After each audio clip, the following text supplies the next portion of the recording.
Então, bom dia, pessoal. Vou continuar falando sobre o conteúdo, sobre a classificação dos rios inatos do metabolismo, E e M.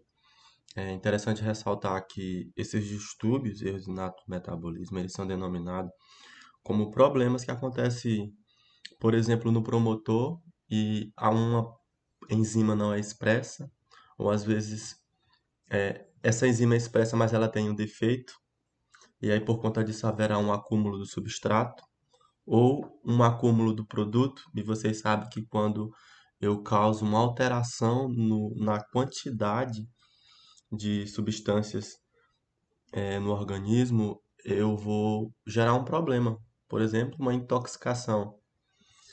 E esses erros inatos, eles podem ser classificados de várias formas, conforme eu vi em alguns materiais. Eu trouxe um deles aqui para vocês, que a gente agrupa eles em distúrbios do metabolismo de aminoácidos, de carboidratos, de ácidos graxos e de metabólitos e de distúrbios metabólicos da purina e pirimidina.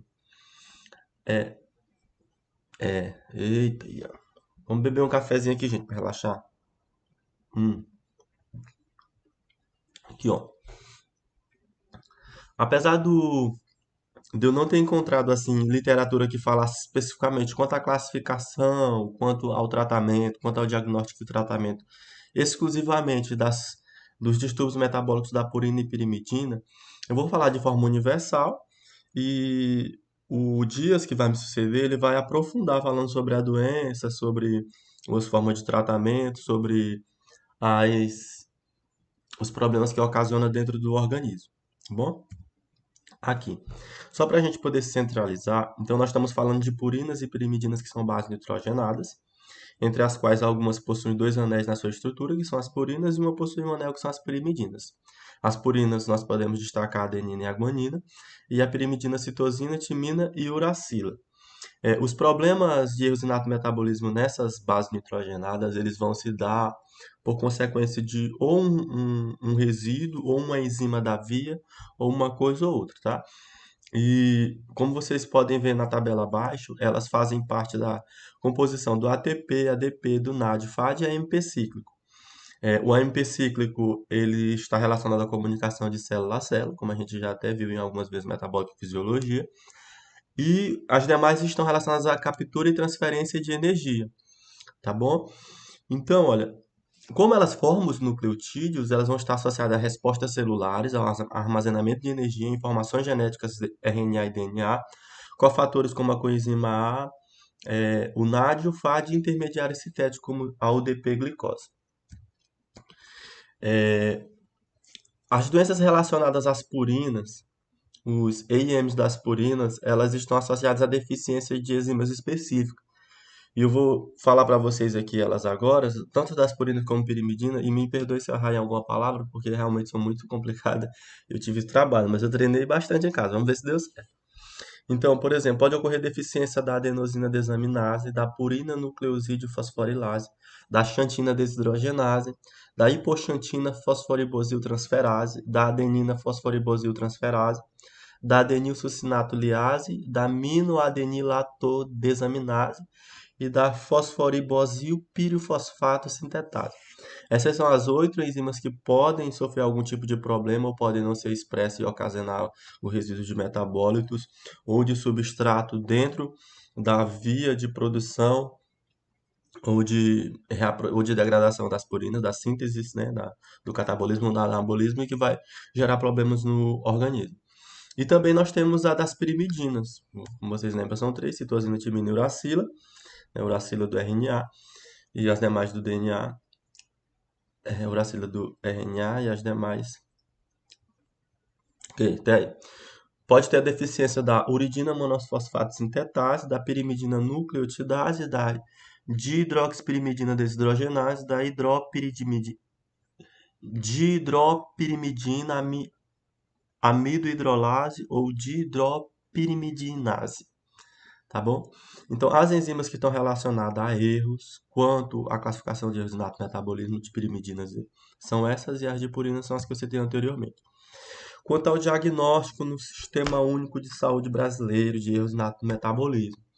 Então, gente, vocês sabem que quando a criança nasce, ela faz uns testes neonatais e eles, eu vou ressaltar novamente que não é exclusivamente as doenças, é, os erros no metabolismo de purina e pirimidina, são todos, tá? Mas como eu não encontrei separado, então existe o teste do pezinho, do olhinho, que pode ser esse do olhinho, reflexo vermelho, da orelhinha, linguinha e coraçãozinho. Como a Kelly já falou em outras apresentações, esse diminutivo é porque é relacionado à criança, tá bom? E desses, o principal para diagnosticar IM são o teste do pezinho, tá bom? Mas também existem outros exames que, apesar de não ser específicos na detecção de erros inato metabolismo, eles podem indiciar, eles podem mostrar que existem alterações e levar o médico a olhar por este lado, tá bom? Como, por exemplo, o hemograma completo, as provas de funções hepáticas do fígado, glicose, cálcio e gasometria arterial, e também exames de urina, que analisa corpos cetônicos, cetoácidos, substâncias redutoras e deficiência do sulfito oxidase. Essa palavra eu fiquei meio na dúvida, porque eu vi explicando, mas eu creio que tá certo, uma coisa está errada, professor. Deixa eu colocar uma pausa aqui. Aí você poderia perguntar, mas por que hemograma ou análise de urina poderia identificar ou poderia levar o médico a pressupor de um erro metabolismo? Lembra que eu disse para vocês que o problema da não expressão ou de uma enzima defeituosa pode gerar o acúmulo de substrato ou de resíduos? Pois é. Então, esses exames eles vão identificar que existem quantidade de substâncias alteradas no organismo. E aí vai levar o médico a supor sobre esse assunto. Tá bom? Gente, quanto ao tratamento dos EIM no Brasil. Aqui eu tenho uma lista sobre os principais serviços de saúde, estabelecimentos de saúde, hospitais e clínicas. Foi tirada do site da saúde, do site do Ministério da Saúde do Governo Federal. E tem a relação desses hospitais. Vocês podem observar que não tem nenhum da região norte, isso é muito triste, e que a gente pode perceber aqui o Nordeste, né, como por exemplo Pernambuco, Bahia, Ceará, e esses aqui. O Sul também, Rio Grande do Sul, Paraná e Santa Catarina. O Centro-Oeste, Minas Gerais, Distrito Federal e Goiás. E o Sudeste, Rio de Janeiro, São Paulo, Espírito Santo e Minas Gerais, né, gente? Ah, tá. Pessoal, esse Hospital das Clínicas de Porto Alegre aqui, ele é uma referência na América Latina no tratamento de doenças raras, tá bom? E também eu achei interessante, em 2014, foi publicado no Diário Oficial da União, a portaria número 199. Essa portaria tem a intenção de institucionalizar ou prever, integrar, colocar a Política Nacional de Atenção Integrada às Pessoas com Doenças Raras. E o seu objetivo é incorporar o uso de tecnologias voltadas à promoção, prevenção e cuidado integral na rede de atenção à saúde, incluído no SUS, e a disponibilização de tratamento medicamentoso e fórmulas nutricionais. Então, vocês sabem que o nosso país, para que o governo gaste dinheiro em alguma política, é necessário ter uma legislação, até para prever no orçamento esse recurso para bancar, custear, né? Então, quando o lançamento dessa portaria ela foi um marco no tratamento das doenças, porque agora, veja bem, agora tem recurso e os hospitais poderão utilizar esse recurso para comprar tanto equipamentos como capacitar a mão de obra, qualificar os profissionais, na verdade, que já tem, e também poder prever a disponibilização desses medicamentos no SUS, tá bom? Porque vocês sabem que é complicado a gente depender da farmácia do governo, mas tendo recurso é mais fácil de você encontrar. E até porque são muito variadas, tá bom? São muito variados. Olha, por exemplo, existem alguns erros inatos do metabolismo que você vai ter que trabalhar a questão do substrato. Então, como é que eu vou fazer isso? Eu vou trabalhar a dieta. Eu vou diminuir a ingestão para que o metabolismo não tenha tanto substrato. E se, por exemplo, o problema for a enzima, você tem que fazer a ingestão dessa enzima. Inclusive, naquele conjunto de medicamentos que tem até um documento que relaciona os medicamentos disponíveis no SUS. Tem algumas enzimas já que são disponíveis para. Eu não sei. como é que faz a ingestão? Se é colocado na veia, se a pessoa come, eu acredito que deve ser colocado diretamente no organismo, para poder recompor, para poder fazer esse trabalho, né? E também, por exemplo, tem tratamento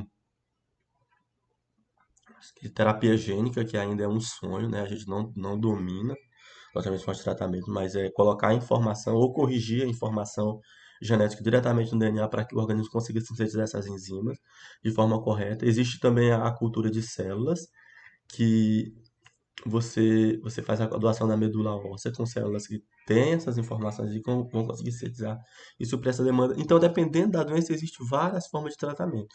A unanimidade do pensamento é que quanto mais cedo você descobre, como eu ressaltei anteriormente na questão dos testes neonatais que são feitos no Brasil, é que você vai evitar mais agravos ou prejuízos que seria gerado ao organismo e que muitas vezes não pode ser retrocedido, não pode ser reparado. Então, é nesse sentido. Aí, quanto à equipe que pode tratar, aí aqui nós temos o médico, e esse médico ele vai variar, porque nós temos mais de 1.000 tipos de erros do metabolismo. Algumas literaturas dizem aproximadamente 1.000, outras dizem 1.060.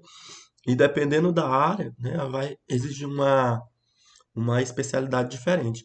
A nutricionista, porque lembra que eu falei para vocês que algumas são tratadas em relação à dieta, o enfermeiro que faz acompanhamento, fisioterapeuta, por exemplo, uma pessoa que teve a doença de Tay-Sachs, que já teve algum problema na musculatura, ele vai precisar passar um bioquímico farmacêutico, né, que vai trabalhar a questão do medicamento específico para aquela área ou formular, desenvolver uma fórmula. O psicopedagogo, terapeuta ocupacional e assistente social. A assistente social está bem relacionada à questão de que muitas vezes, por mais que tenha legislação, a pessoa ainda não consegue ter acesso a esses recursos do SUS, esses medicamentos, e o assistente social ele trabalha com essa parte burocrática para poder viabilizar o acesso desse paciente. Agora eu passo a palavra para o Guilherme para falar sobre a questão da miscigenação.